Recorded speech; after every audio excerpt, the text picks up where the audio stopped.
Bonjour et bienvenue sur la chaîne Erwin Magus.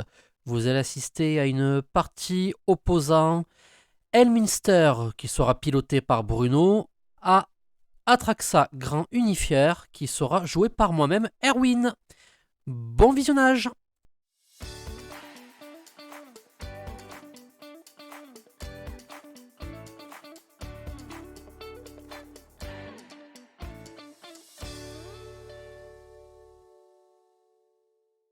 Round 1.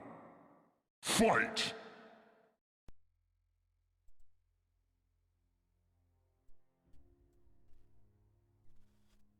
Donc mon adversaire pose en premier une forêt pluviale qui est un fetch, qui permet pour payer un point de vie et l'engager de pouvoir sacrifier ce terrain-là pour aller chercher un terrain du type choisi.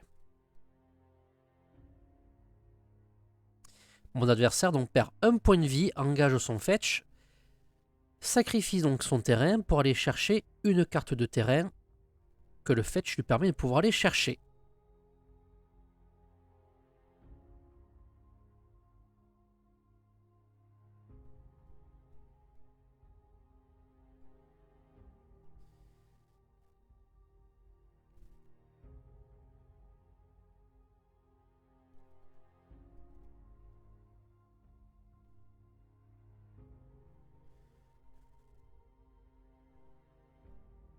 Donc mon adversaire pose une plage désertée, il contrôle deux terrains, donc ça arrive dégagé.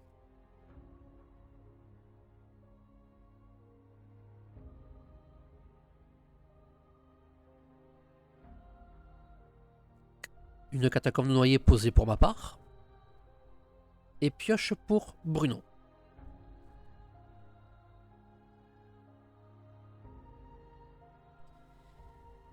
Alors il nous pose une terre arable irriguée qui arrive engagée. C'est une carte que vous pouvez également recycler pour aller piocher.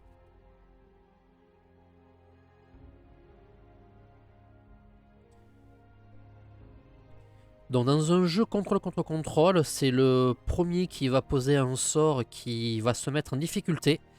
Parce que logiquement, chacun de ces decks a ce qu'il faut pour pouvoir gérer aussi bien en créature qu'en sort le deck de son adversaire. Voilà.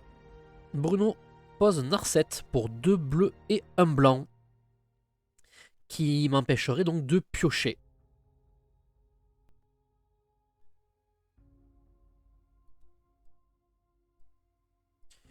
Donc je regarde la carte pour être bien sûr des effets qu'elle fait. Donc je propose de faire une action d'évitement qui dit que le sort est contrecarré à moins que l'adversaire paye 1 pour chaque type de terrain de base que je contrôle.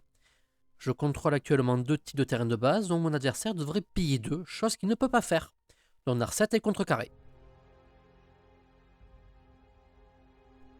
Je prends le début de mon tour.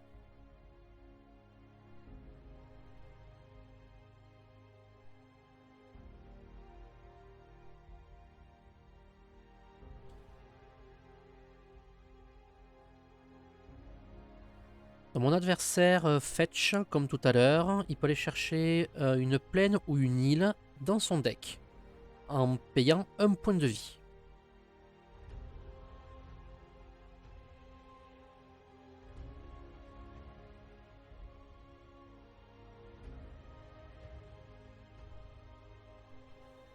Donc une île est posée.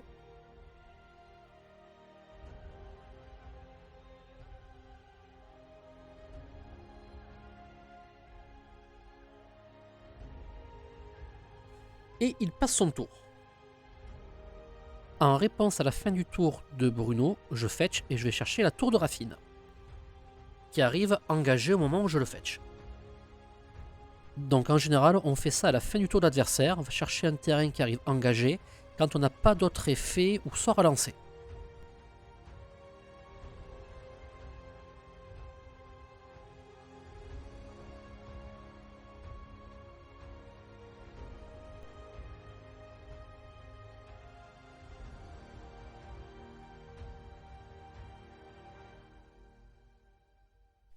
Et je passe mon tour.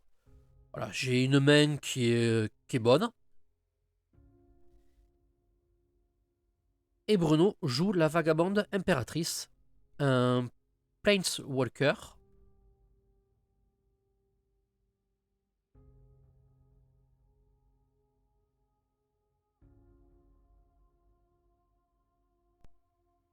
Donc j'annonce à Bruno que j'ai une réponse à son lancement de sort.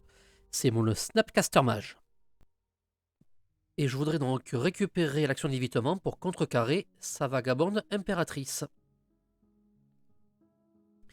Et j'ai une créature de 1 sur le board.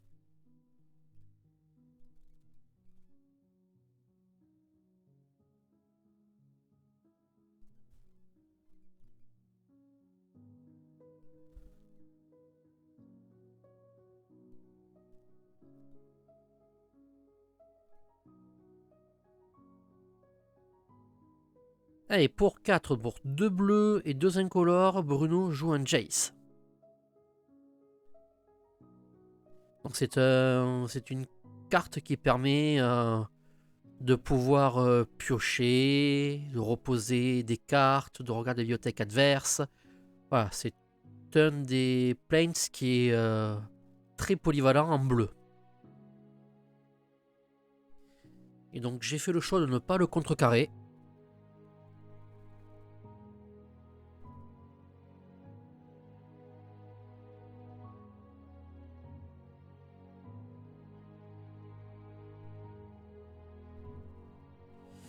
Et donc je déclare une phase de combat et je voudrais attaquer Jace à 2, donc il retomberait à 1.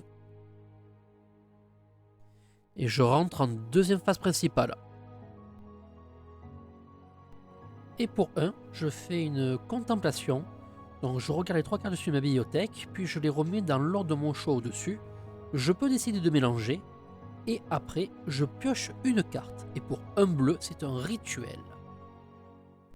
J'ai donc fait le choix de laisser les 3 cartes au-dessus de ma bibliothèque, de ne pas mélanger et de piocher une carte.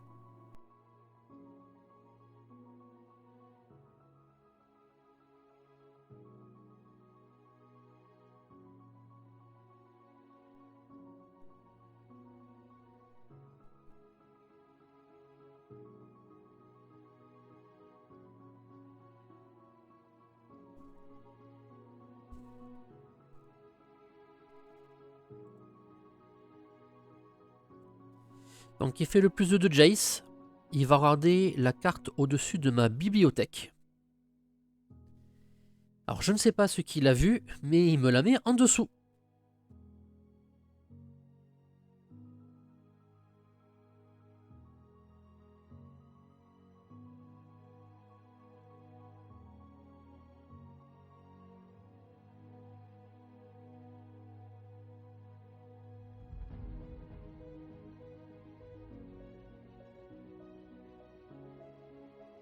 Donc pour 5,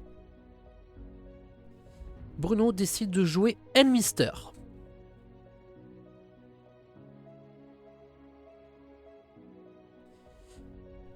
Alors, me rappelant pas ce qu'il fait, j'ai pris la décision de lire la carte. Puisqu'à Magic, lire les cartes est très important. Et pour un bleu, je décide de faire un emporté dessus. Emporter me permet de pouvoir contrecarrer un sort qui n'est pas lancé depuis la main de son contrôleur.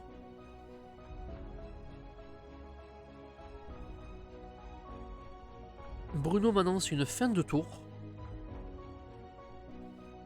Et j'annonce que j'ai un effet à la fin de son tour.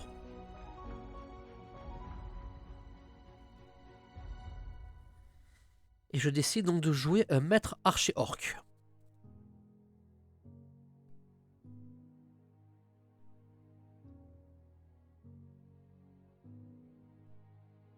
Et donc en arrivant, je décide que le maître archer orc inflige une blessure à Jace. Je crée un token 1-1 armé. Alors je décide de jouer ça pour pouvoir gérer Jace. Puisque voilà, je ne souhaite pas qu'il profite plus des avantages de cette carte.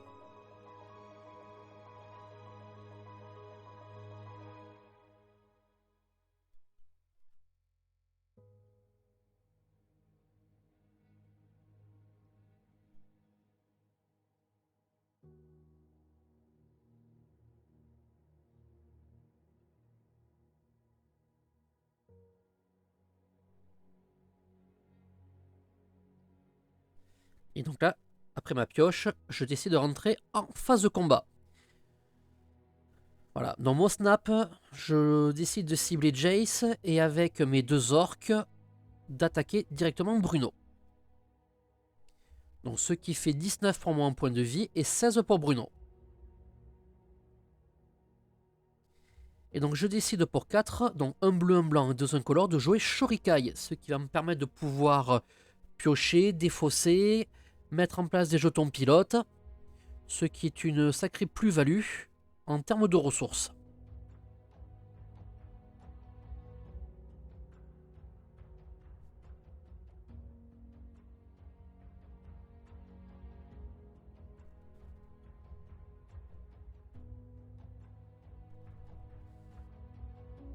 Alors Bruno décide de jouer pour 1 une pierre d'Erek. En gros, c'est un artefact qui explique que à chaque fois qu'une de mes créatures va mourir, elle sera exilée. Et pour 2, il exile mon cimetière et pioche une carte, en sacrifiant bien sûr son artefact. Et donc en réponse de son lancement, je fais l'effet de Shurikai. Donc effet de Shurikai, donc pour un mana incolore et quand je l'engage, je pioche 2 cartes. Puis vous défaussez d'une carte. Vous créez un jeton de créature 1-1 incolore pilote. Et avec cette créature pilote, les véhicules comme si sa force était supérieure de 2. Et Shurikai a un pilotage de 8. Donc ça vous fait pour 1 engagé, vous piochez 2, défausse 1, créez un token, un pilote. C'est une sacrée plus-value en ressources pour votre deck.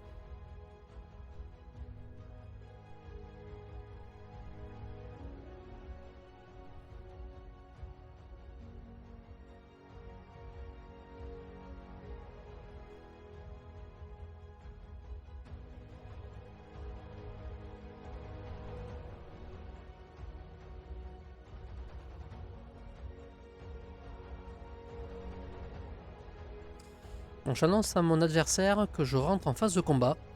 Et donc je décide de l'attaquer avec 3 créatures. Et donc je lui propose de prendre 4 de dégâts, chose qu'il prend. Je rentre à ce moment-là en deuxième phase principale. Donc je veux jouer Jace à mon tour. Mon adversaire me propose de me contrecarrer mon sort avec une logique. Donc que vous payez 2 mana bleus, X c'est le nombre de cartes que vous allez exiler de votre cimetière par la capacité fouille, et donc il me paye 5. Donc je dois payer 5 si je veux que Jace puisse arriver sur le champ de bataille. Chose que je ne peux pas faire, et je prends la décision de ne pas contrer son sort. J'ai des cartes en réserve. À la fin de mon tour, il m'annonce qu'il veut recycler sa carte.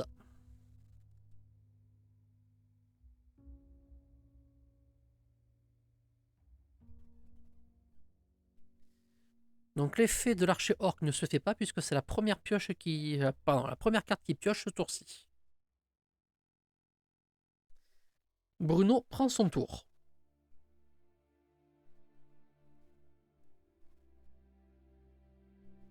Il pose une île.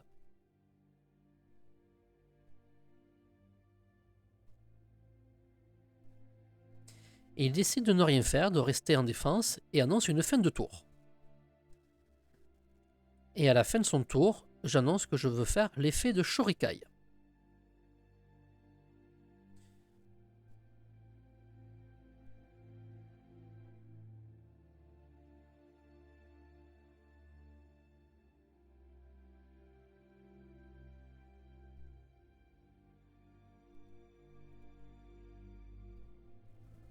Et je décide de me défausser d'une rançon de Sauron.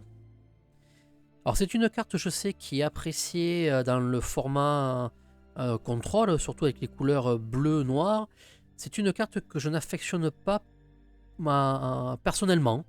Alors c'est une carte qui fait débat pour les pour et les contre. Voilà, moi je la joue mais sans grande conviction. Et donc voilà, nous avons un changement au niveau de la lumière, puisque la lampe que j'avais, la batterie était HS. Donc voilà. Et je rentre en phase de combat avec 3 créatures. Et mon adversaire m'annonce qu'il a une réponse. Il veut jouer une horreur brise-coque. Et il décide de bloquer mon maître archer orc.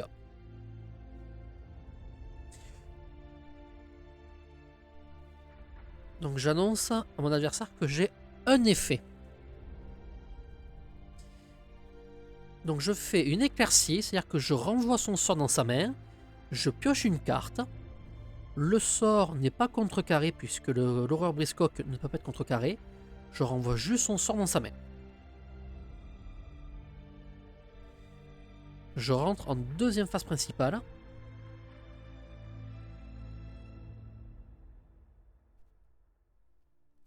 Et je lui propose de jouer un démonique tutor.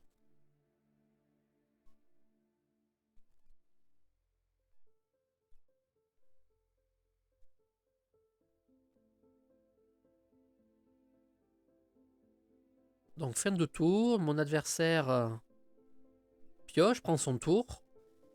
Et maintenant, c'est qu'il joue un suprême verdict. Donc pour 4, 2 blancs, 1 bleu, un incolore, il détruit toutes les créatures qui sont sur le champ de bataille et son sort ne peut pas être contrecarré.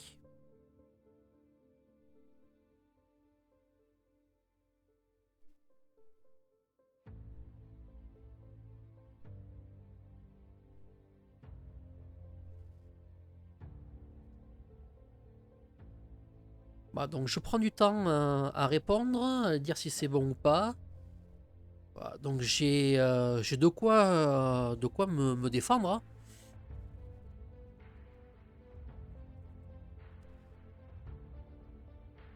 Et je décide donc de faire un remue-ménage. De piocher 3, de reposer 2 cartes de ma main sur la bibliothèque. Lors de mon choix. Et j'accepte qu'ils détruisent mes créatures. Et mes créatures sont exilées par rapport à l'artefact qui est sur le champ de bataille que contrôle Bruno.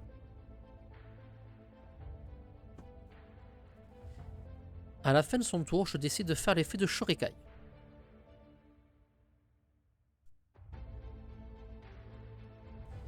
Et donc je me défausse d'une poussée fatale. Et je fais un jeton pilote. Je prends mon tour.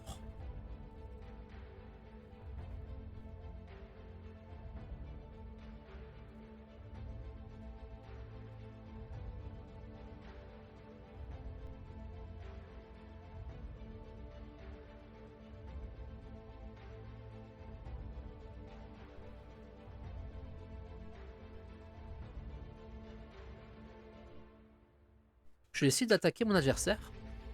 Alors, je sais, beaucoup me diront qu'il faut rester en défense. Donc mon adversaire fait un remue-ménage, et la raison pour laquelle moi j'attaque, c'est parce que je sais qu'il a un jeu hard control, et je veux aller le chercher le titi, il est à 7 points de vie. Voilà, je veux le mettre dans le mal. Il accepte, donc c'est de la pure psychologie qui est faite envers mon adversaire. Mon adversaire prend son tour, vient de piocher. Et il pose un bilan.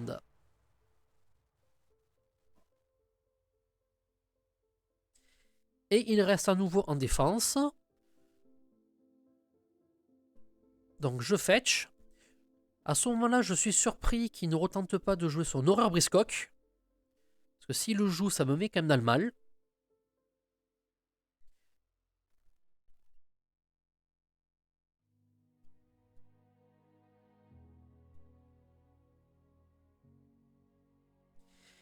Et donc je déclare à mon adversaire que je fais l'effet de Shurikai.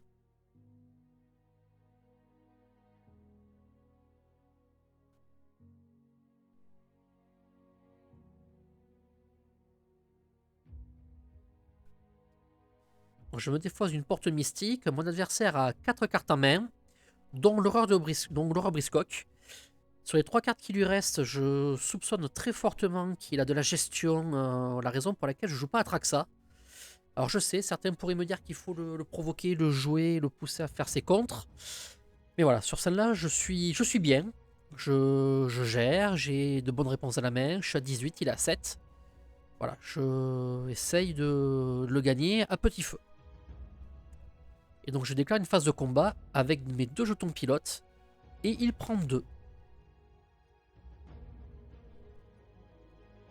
Donc 18 pour moi, 5 pour lui.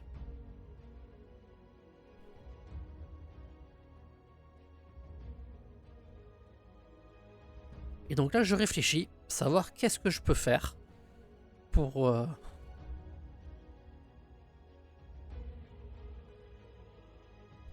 Et là, je joue un de mes planes que j'adore, Oko, le petit, le voleur de couronne.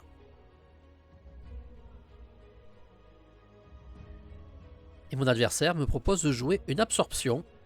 Donc mon contrecarré Oko et gagner 3 points de vie.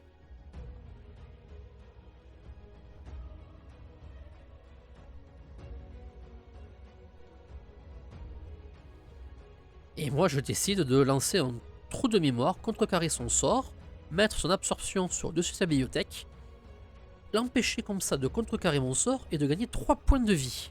Il est à 5. Je ne veux pas qu'il gagne plus de points de vie, au contraire. Donc j'arrive à contrecarrer son sort et Oko est sur le champ de bataille.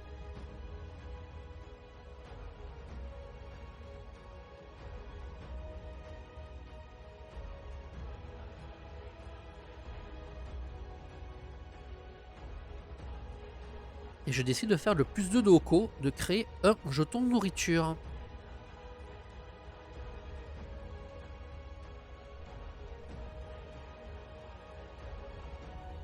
Et j'annonce une fin de tour.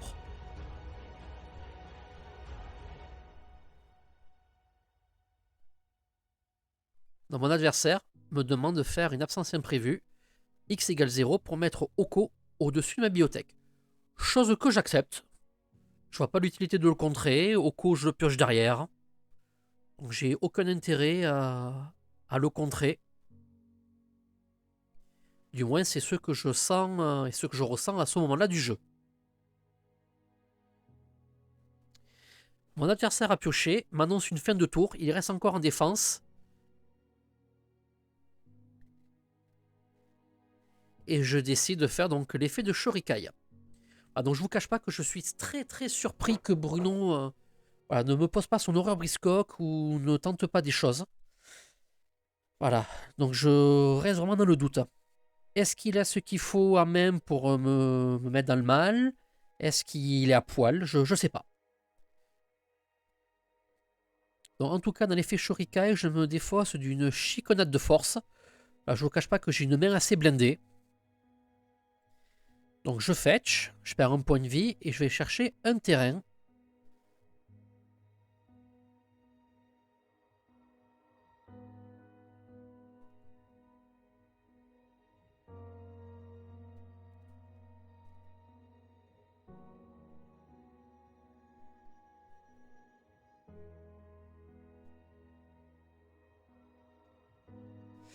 Donc je vais chercher un trium de Zagoth. Donc c'est un terrain qui arrive engagé qui me permet de choisir entre 3 couleurs.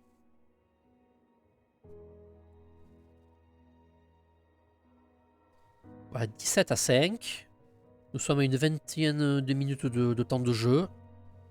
Je suis plutôt confiant. Et je ne souhaite pas prendre de risques.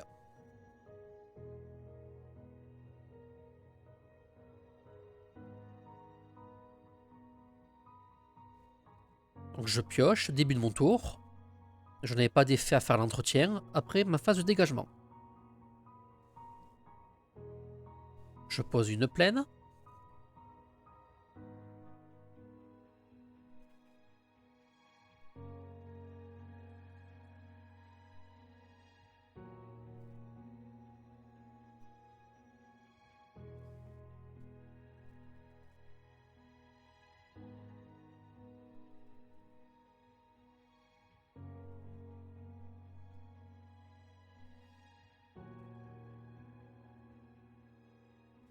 Et je décide donc de rejouer Oko. Et lui il me propose de jouer une fin de compte pour contrecarrer mon sort légendaire. Et donc, Oko est contré.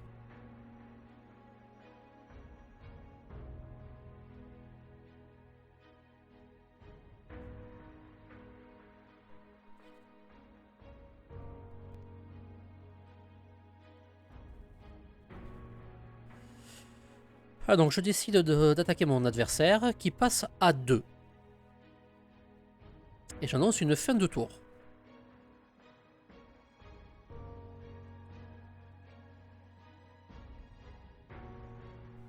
Donc Bruno pose une cote de Cromemer. Dans ce cas-là, ce terrain arrive engagé.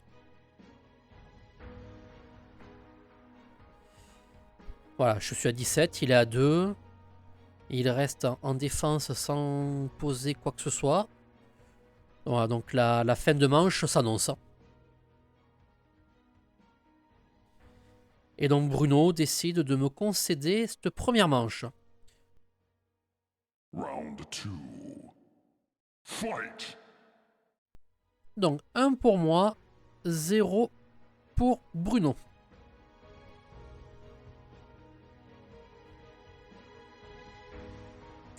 Donc Bruno décide de commencer, ce qui me fera un avantage sur lui, où je pourrai donc piocher une carte, et donc avoir un avantage sur lui de une carte. Il pose une plaine marécageuse, un fetch qui permet pour un point de vie d'aller chercher un terrain qui fait soit une plaine, donc un terrain de plaine, ou un terrain de marée. Et pour ma pose, j'ai posé un triomphe de Zagoth. Voilà, je n'avais pas de tour 1 à jouer, ni de quoi que ce soit. Voilà. Alors je sais que certains aiment poser des terrains non engagés pour faire croire à l'adversaire qu'ils ont des choses à faire. Voilà. Je n'ai pas vu l'utilité sur ce moment-là.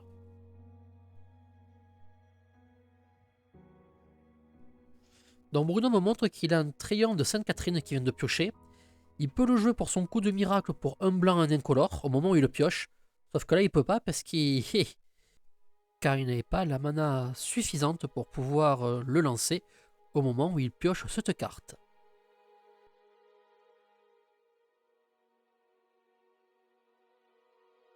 Je pose pour ma part une catacombe noyée, je contrôle une île ou un marais, donc mon terrain arrive dégagé.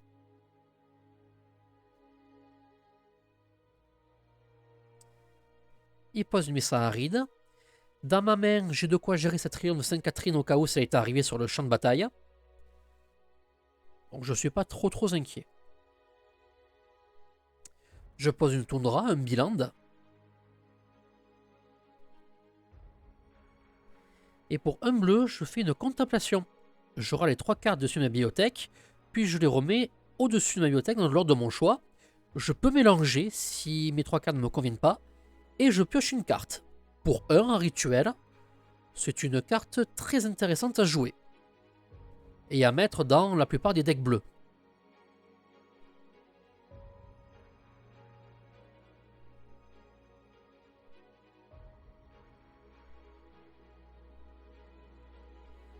J'annonce une fin de tour. Bruno m'annonce qu'il a un effet, une réponse, il fetch. Il est allé chercher une fontaine sacrée. Donc un terrain qui fait soit du blanc, soit du bleu. Et quand vous le faites arriver dégagé, vous devez payer 2 points de vie.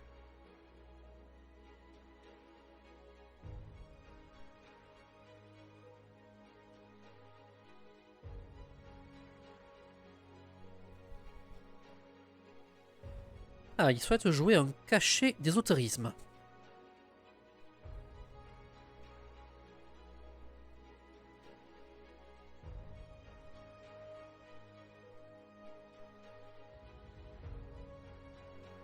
Je joue un bassin réfléchissant.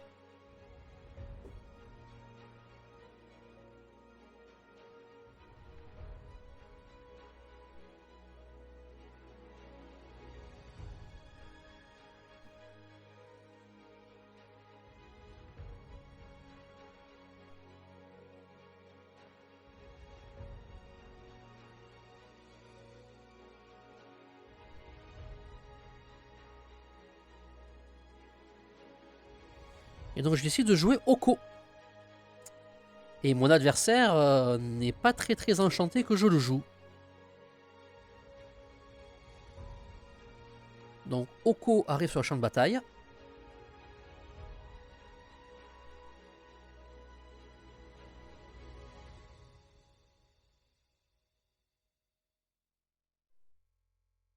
Et je décide de faire son +2. De créer un jeton nourriture.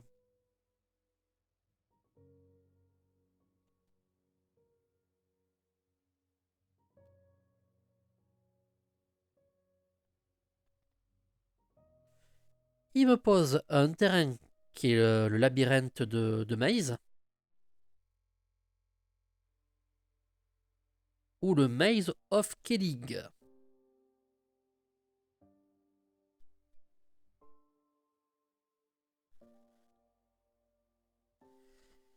Et donc il décide de me jouer... Ah, il hésite, il sait pas trop. Donc c'est une fin prismatique qu'il veut jouer. Donc pour un blanc et X, il voudrait m'exiler mon permanent, donc Oko.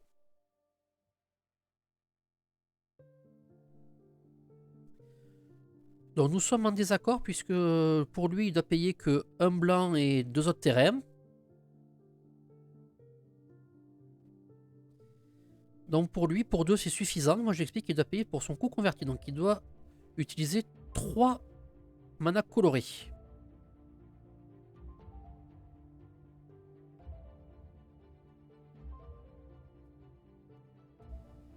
Donc en lisant l'effet de sa carte, Bruno s'aperçoit qu'il doit bien jouer au moins 3 couleurs pour pouvoir tenter d'exiler mon Oko.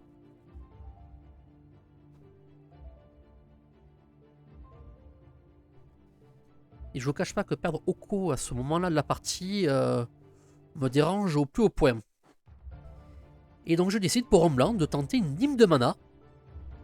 Il ne peut pas payer un mana, donc son sort est contrecarré.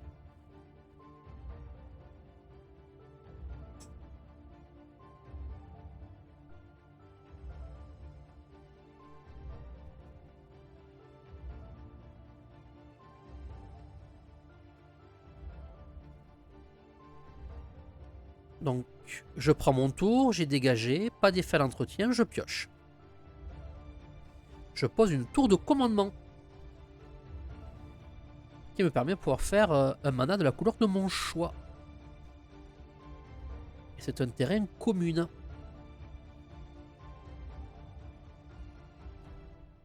Et pour un noir, je voudrais jouer une messe noire. Étant à la demi-heure de jeu, je souhaite essayer de gagner avant la fin des 55 minutes. Et donc j'annonce à mon adversaire que je joue Atraxa. Et à ma grande surprise, Atraxa est lancé avec réussite. Et donc l'effet d'Atraxa va donc se dérouler. Donc je vais révéler les 10 premières cartes du dessus de ma bibliothèque. Et je vais pouvoir mettre dans ma main une carte de chaque type.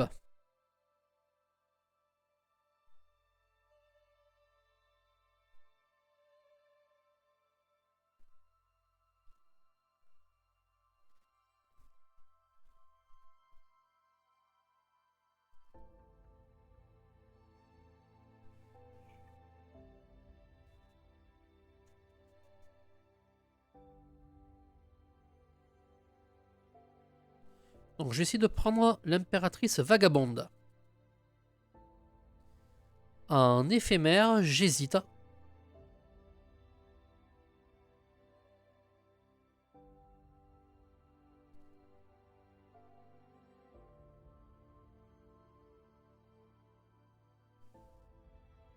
Je décide de prendre la commande cryptique qui me paraît la plus adaptée face au deck Elmister.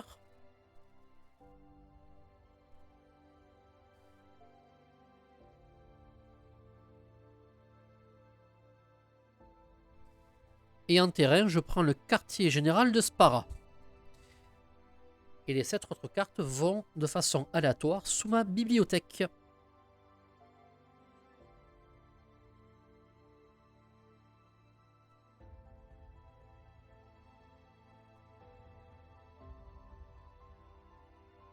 Donc nous sommes à peu près à 35 minutes de temps de jeu. Il reste 20 minutes. Et je décide de faire un +1 avec Oko. Et de transformer mon jeton Food en élan 3-3.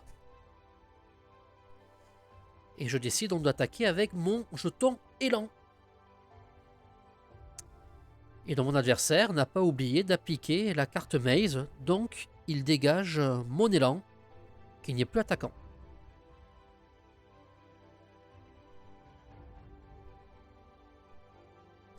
Alors il arrive souvent que les joueurs qui ont la carte Maze oublient de l'appliquer.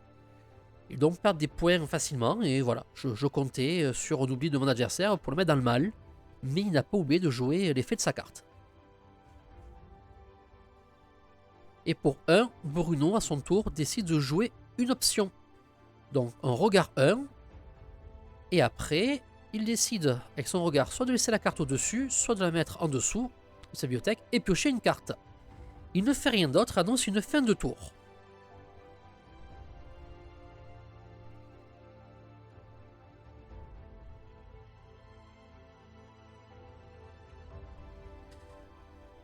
Donc n'ayant pas d'effet à l'entretien, j'annonce que je pioche.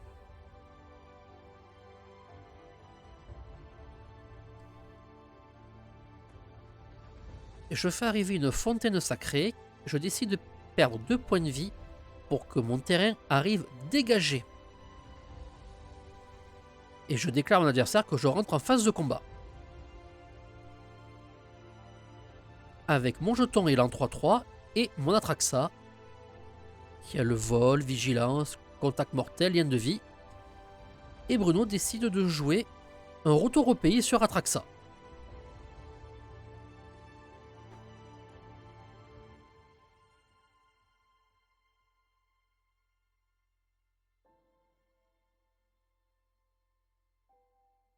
Je vais avoir une réponse. Donc pour 4 bleus, je décide de jouer une commande cryptique. Et mon adversaire a une réponse. Et il joue un déluge hérité. Donc il contrecarre mon sort d'éphémère ou de rituel qui est lancé, à moins que l'adversaire paye 1, mais le sort est le déluge. C'est-à-dire que 3 sorts auraient été lancés à ce tour-ci, donc il faut que je paye 3 pour que ma commande critique puisse fonctionner.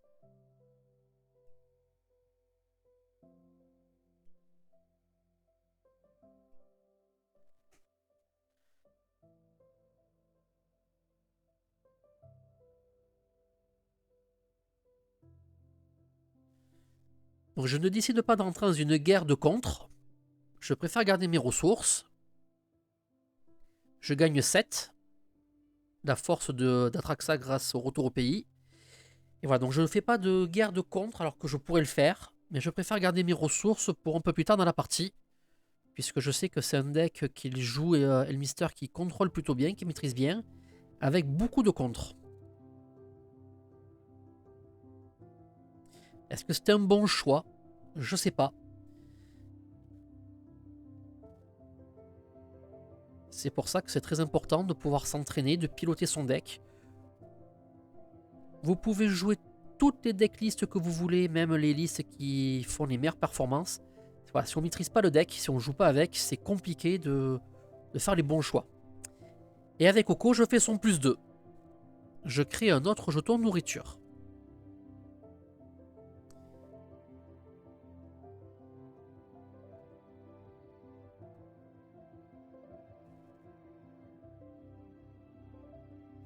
Et bah pour le coup, j'avais oublié mon autre jeton nourriture, donc...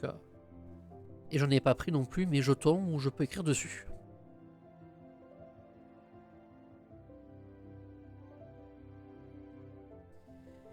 Et donc là, c'est la fin de mon tour. On rentre au tour additionnel. Ah, donc nous, par rapport à l'enregistrement, nous sommes à 40 minutes. Voilà, nous avons, en temps de jeu réel, on était aux 55 minutes. Ah, donc Bruno s'est trompé. Bruno a enlevé déjà un tour additionnel. Mais au début de mon tour, je lui rappelle qu'il s'est trompé, qu'il a retiré un tour trop tôt. Il décide de ne rien faire, ce qui est très surprenant.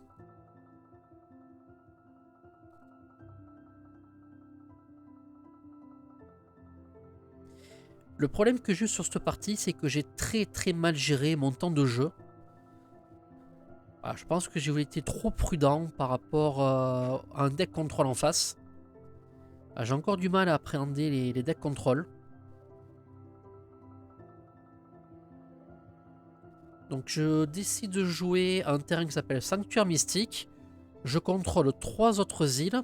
Donc je renvoie un sort d'éphémère ou de rituel au-dessus de ma bibliothèque. Et je décide donc de remettre sur ma bibliothèque la messe noire, dans l'optique de pouvoir rejouer Atraxa.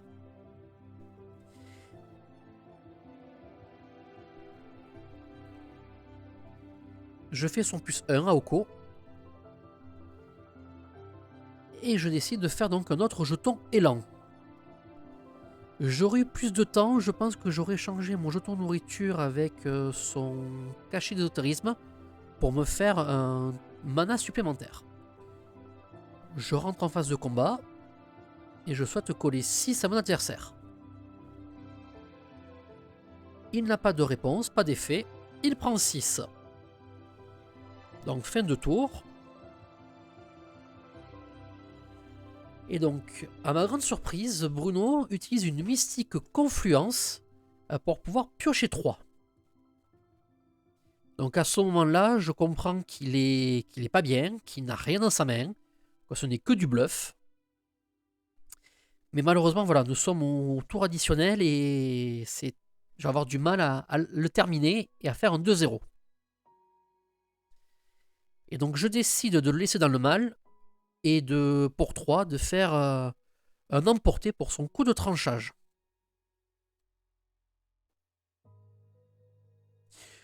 Voilà. Beaucoup sur ma chaîne m'ont dit par message qu'ils ne comprenaient pas qu'on puisse jouer contrôle, que c'était anti-jeu, anti-magic.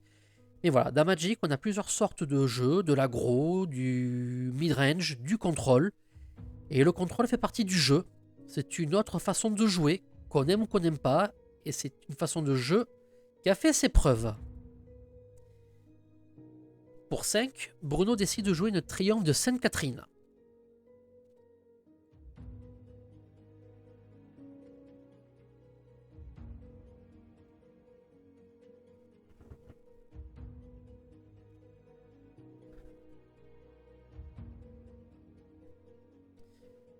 Voilà, donc Bruno est en train de m'expliquer qu'est-ce que fait Triomphe Sainte-Catherine.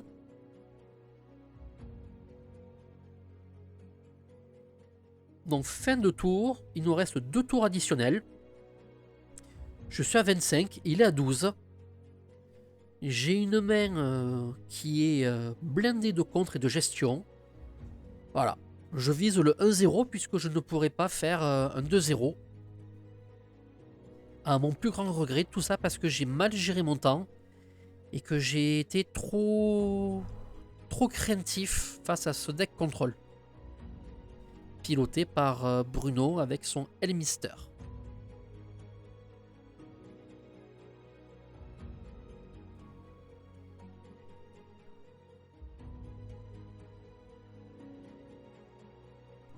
Donc n'hésitez pas à me dire si vous préférez les versions commentées, les versions avec les commentaires des joueurs.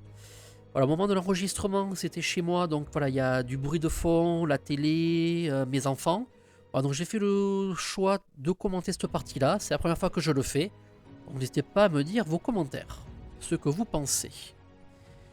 Pour 1, je décide de rejouer ma messe noire pour tenter de rejouer Atraxa. Et donc Atraxa est lancé et arrive sur le champ de bataille.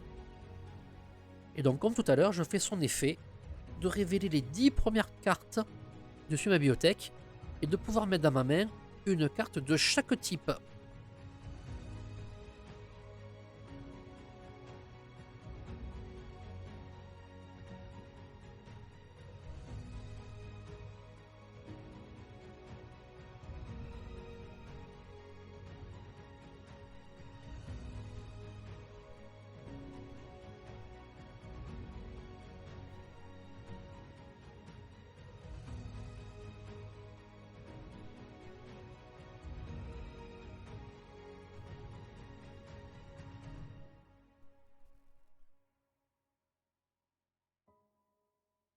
Alors donc on va arriver à la fin de cette partie. Donc c'était la deuxième fois que je jouais cette liste d'Atraxa. C'est un deck que je ne maîtrise pas encore. Je pense que je vais le faire évoluer. Donc j'ai joué avec sur un tournoi organisé par l'association l'Assemblée des Geeks en Aquitaine la semaine dernière. Je fais 2 victoires, 2 égalités, 1 défaite. je pense que je vais faire évoluer le deck. Je sais pas encore, il va falloir que je teste. Voir s'il faut que je reste sur une version contrôle, plus agressif avec des créatures, plus mid-range, je sais pas encore. Et voilà, avant je jouais beaucoup Tivit, que j'aimais beaucoup comme général. Mais avec Atraxa, c'est vrai qu'on a. C'est une carte qui coûte cher en mana, mais qui apporte une plus-value qui est loin d'être négligeable. Et c'est un deck qui se pilote très facilement, qui est très agréable. Alors quand je dis facilement, c'est qu'il y a toujours des actions à faire, vous avez toujours des réponses au bon moment. Voilà, c'est un deck très agréable. Et donc pour terminer, Bruno décide de jouer Elminster. Donc je lui annonce que je peux le contrer parce que j'ai 4 contres dans ma main sur cette carte. Voilà. Donc c'est la fin, ça changera rien qui le joue. Voilà, c'est plus du respect qui est fait envers Bruno et son général pour qu'il puisse le jouer, que de l'acharnement pur et dur.